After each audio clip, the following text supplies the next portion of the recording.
Olá, amigos, estamos iniciando mais um programa, O que diz Kardec. Conosco, como sempre, nosso companheiro Milton Filipelli. Tudo bem, Milton? Tudo bem, tudo bem. Um abraço fraternal para todos os que nos assistem e nos acompanham aqui nesses estudos que fazemos, O que diz Kardec. Ô Milton, recebemos um e-mail que diz o seguinte: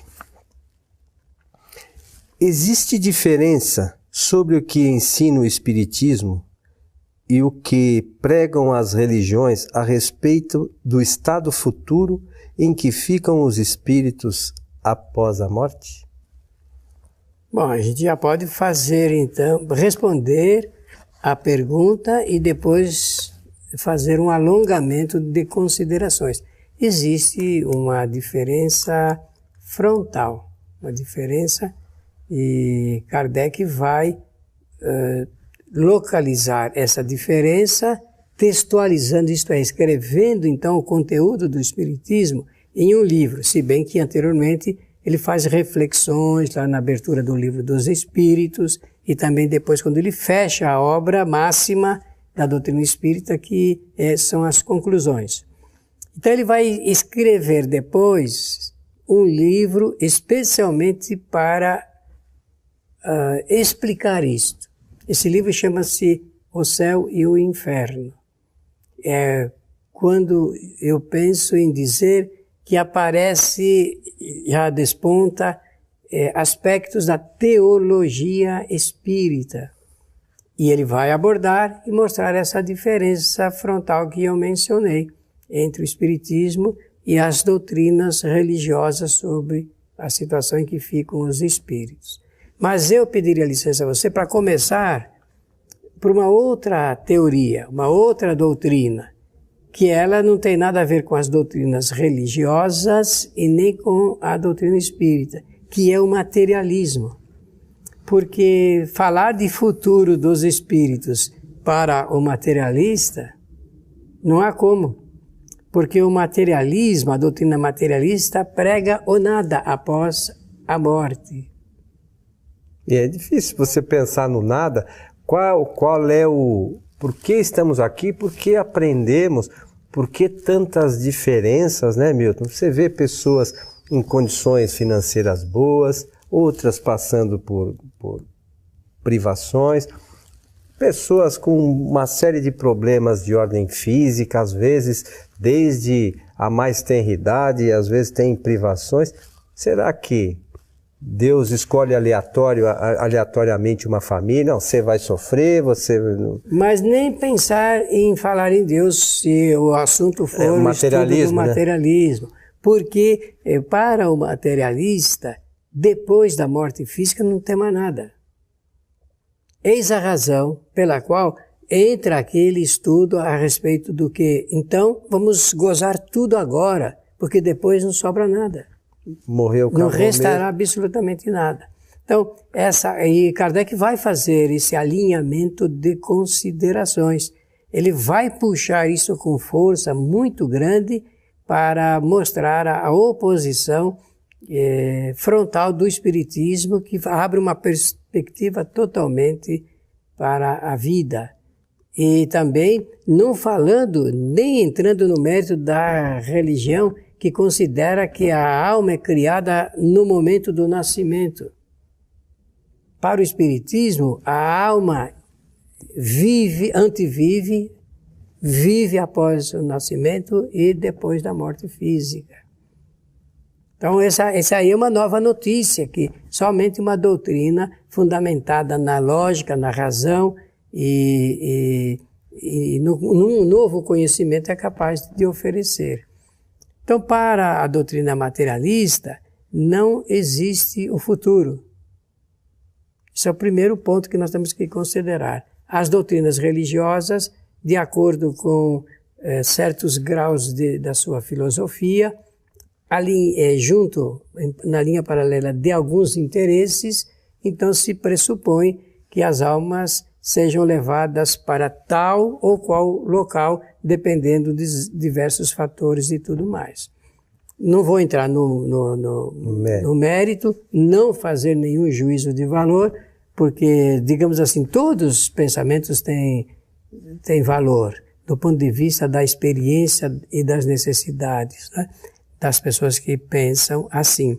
Agora, o Espiritismo preconiza, como notícia nova, acompanhando o noticiário de Jesus de Nazaré, né, o noticiário dele era realmente, se traduzia por uma informação nova, por isso que tem o nome de Boa Nova, o Evangelho, que é realmente um conteúdo totalmente diferente para fazer vivificar a vida mesmo, né? E por que você acha que Kardec denominou esse livro de O Céu e o Inferno ou A Justiça Divina segundo o Espiritismo? Para dar uma resposta à religião católica da época, que tinha uma grande influência na França, como de resto em toda a Europa. Então Kardec, inclusive, inclui aí um capítulo sobre o Código Penal dos Espíritos, né? Que é uma notícia também fantástica, e eu peço até que todos leiam para poder usufruir dos benefícios desse conhecimento.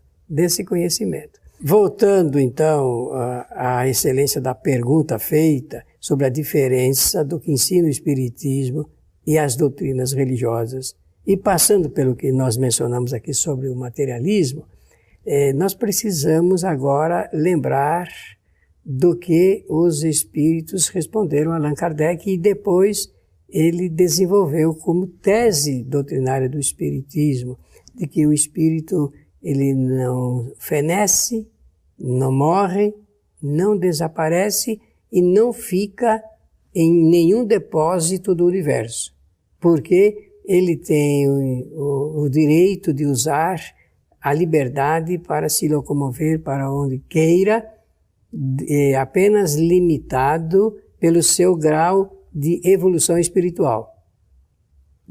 Diante disso, os espíritos não estão fixados em lugar algum e eles reencarnam tantas quantas forem necessárias, às vezes até adquirir a chamada perfeição relativa. Tá, e essa condição, digamos assim, o que a gente conhece, que pelo menos por informações, não pessoalmente, mas Jesus de Nazaré, e que esteve conosco, é um espírito que nós podemos dizer que é da perfeição relativa. Ele não chegou no máximo da evolução. Sim, mas na relativa, sim. Isso todos nós também. Mas ele está ainda em processo de evolução. Se ele sabia o que demonstrou saber na época em que esteve aqui, imaginemos 2000 anos depois como esse espírito está em matéria de conhecimento das ciências espirituais. São muitos passos, né, que foram dados por ele. Nós também, mas nós vamos chegar nessa condição um dia ainda, né? Se alguém perguntar, mas Jesus passou pelo que nós passamos na Terra nesse momento, não é que ele tenha passado a sua história evolutiva aqui neste planeta. Mas a resposta é sim, porque não dá para dar saltos. É bem verdade que um espírito, pela sua aplicação, seu interesse, sua vontade, sua dedicação, ele pode aprender muito em pouco tempo. E isso a gente vê até aqui dos encarnados, a mesma coisa. O aluno que se empenha mais, tira notas melhores, acaba chegando primeiro a certos níveis, né, de condição até financeira. Não que a busca seja essa, mas do conhecimento em si, né? E então o que é que estaria faltando para nós também nos adiantarmos mais? Estaria faltando usar de um dos 3 atributos que são essenciais à evolução do espírito, que é a vontade. Por vontade nós poderíamos aprender mais, acionando mais vontade. Tanto isto é verdadeiro que a moderna psicologia estuda as doenças da vontade e procura responder com orientações muito seguras, muito apropriadas, para que o indivíduo realmente aprenda mais usando melhor a vontade. Se é assim, então vale também para a inteligência e para o pensamento. Mas veja, Milton, as ciências estudam as coisas do espírito, mas é o espírito espírito que tem que trabalhar isso. Claro, por isso eu estou falando da inteligência da vontade e do pensamento. O espírito que tem que desenvolver essas suas potencialidades, usá-las de forma cada vez mais adequadas para atingir o objetivo mais rápido. Olha, a única coisa que eu poderia acrescentar aí, gostei de tudo que você falou, é importante, é só motivação. Nós temos que aprender motivações novas para que a gente possa aprender mais e melhor. Quem usa mais e melhor a inteligência, aprende mais. Quem usa mais e melhor a vontade, aprende mais. Quem usa mais e melhor o pensamento, aprende mais. O inverso também é verdadeiro. Existem pessoas, espíritos, que não acionam. Isso responde por que Jesus está na nossa frente. Soube usar mais e melhor os 3 atributos essenciais. E os espíritos, respondendo a Allan Kardec, eles não tiveram outra imagem para criar, a não ser esta, de que Jesus teria, em vez de ficar entrando pela, como é que se chama, pelos atalhos, ele foi numa linha reta. Mas é uma imaginação didática apenas, uma ilustração didática apenas. Mas o que significa dizer é que todos os espíritos têm que passar pelo mesmo caminho para chegar à perfeição. Não tem ninguém que pula situações, né? Eu vou nascer perfeito amanhã, isso não existe. E outra coisa que eu acho que aproveito para mencionar, porque acho que vale a pena no nosso estudo, é de que não existe apenas um espírito da qualidade de Jesus. Essa coisa, nós mencionamos já em outro programa, eu acho que vale a gente pensar. O sistema solar, nós já falamos até, é um grão de areia na Via Láctea, não é isso? Isso mesmo. Que é um grão de areia no universo. Sim. Então, a gente não pode imaginar que haja... O Jesus, segundo a informação dos espíritos, é o espírito responsável pelo planeta Terra. Cada planeta deve ter o seu espírito responsável. Ou mais. Da condição de Jesus, pelo menos, ou por ali, né, de conhecimento, porque para você administrar um planeta, você tem que ter conhecimento. E segundo os próprios espíritos informam a Kardec, Jesus coordena as atividades do planeta desde os primeiros momentos. Então, quantos espíritos do nível de Jesus deve haver no universo? Bom, então vamos lembrar do que a ciência fala. Bilhões de mundos existem no universo. Se cada mundo tem o seu coordenador... Deve ter bilhões de espíritos. Mas aí, se você faz uma escala, a Terra faz parte do sistema solar. No sistema solar deve haver um espírito talvez com um pouquinho mais de conhecimento que Jesus, porque ele coordena o sistema. Existe um outro sistema, um outro espírito que coordena a Via Láctea, que é um sistema maior ainda, que deve ter um outro espírito, né, que coordena isso. E assim sucessivamente. O que nós estamos montando? Montando a hierarquia espiritual. É válido pensar assim? É válido pensar assim. Porque senão nós vamos atribuir o caos. E não estamos diante do caos.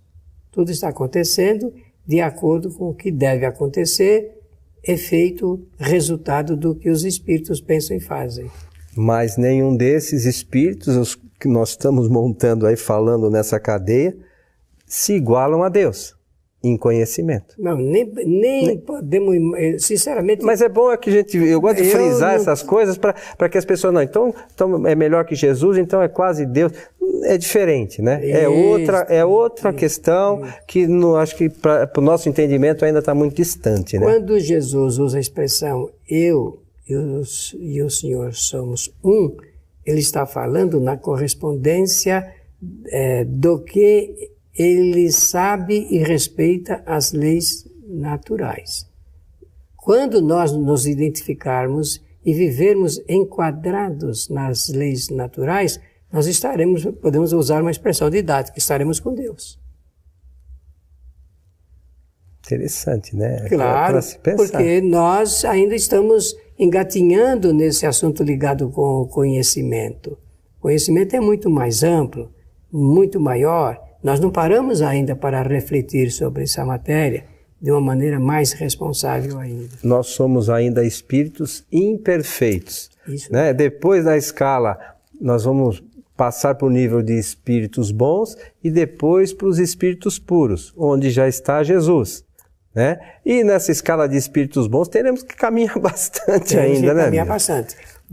Digamos assim, aproveitando dessa lembrança sua, nós não sabemos ainda viver influenciando os fluidos que estão à nossa disposição. E essa matéria, fluidos, está aí realmente para serem trabalhados. Mas nós não conhecemos, não temos conhecimento da origem, da natureza, das suas propriedades e quais funções nós podemos atribuir aos fluidos. E poderíamos viver melhores se nós soubéssemos utilizar dessa fonte original de energia.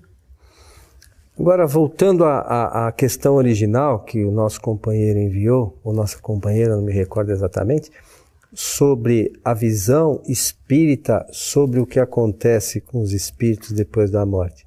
É um pouquinho diferente, como você mencionou no início, né, Milton? O espírito, ele por si só traça a sua trajetória evolutiva. O crescimento espiritual depende dele, não é ninguém que vai fazer nada por ele. No momento que ele desencarna, ele vai refletir sobre as experiências que teve aqui no planeta, fazer lá os seus pensamentos e formular projetos para novas ocasiões, é isso? Isso mesmo. Em quase todos os povos antigos, que admitiam a pluralidade dos deuses, esses povos tinham um conhecimento sobre a hierarquia dos deuses e sempre sobrará um Deus que vai julgar diariamente ou depois da morte os acontecimentos, se o indivíduo ele agiu certo ou errado. Você deve estar lembrado dessa teoria religiosa. Nós, os espíritas, não admitimos o tribunal depois da morte para julgar o espírito. Não existe nenhum tribunal. Nenhum de nós será julgado por outros espíritos. E por isso que eu gostei muito quando você fala que é de maneira consciencial. O que vem a ser isso? Cada espírito faz uma reflexão consciente do seu estado de evolução, que fez o que se propôs fazer, e aí dá novo impulso, nova motivação para novas oportunidades e assim ir caminhando em rumo ao que precisa caminhar. Às vezes erra um pouco o caminho, como você falou, Jesus, segundo alguns dizem, caminhou em linha reta. Não, os espíritos respondem assim. E nós é que damos uns tropeços aqui e ali, né? Mas estamos aprendendo. Mas também faz parte, né? Demoramos. Cair e levantar. Claro, nós precisamos aprender a motivação da vontade, do pensamento e da inteligência. A inteligência é uma faculdade para aprender, a vontade para determinar as nossas ações e o pensamento para encontrar soluções para o que a vontade determinou. Meu amigo Milton, estamos chegando ao final de mais um programa O que diz Kardec. Fica aí aos nossos amigos a sugestão de leitura do capítulo 1 do livro O Céu e Inferno, ou A Justiça Divina segundo o Espiritismo, né, que é uma obra bastante interessante também para aquele que quer conhecer e estudar a doutrina espírita, certo? Porque nesse capítulo nós vamos descobrir que Deus não penaliza e nem premia as criaturas. Não castiga, não pune, mas também não dá prêmio para ninguém. É isso aí, depende do esforço de cada um. Isso mesmo. Meu amigo Milton. Minha consideração maior é sempre o desejo que recebam o nosso abraço fraternal. O nosso agradecimento por você estar conosco e esperamos que você assista este programa e os programas anteriores no nosso site kardec.tv. Lá você vai encontrar uma série de programas um programa Espiritismo Agora, é uma série nova que fizemos recentemente, que o Milton fala sobre mediunidade, um tema que muitos solicitaram, né, Milton? Muitos. E nós gravamos aí essa série com 33 videoaulas para todos aqueles que querem conhecer um pouco mais sobre esta questão. A você, o nosso abraço e esperamos encontrá-lo em nosso próximo programa. Até lá.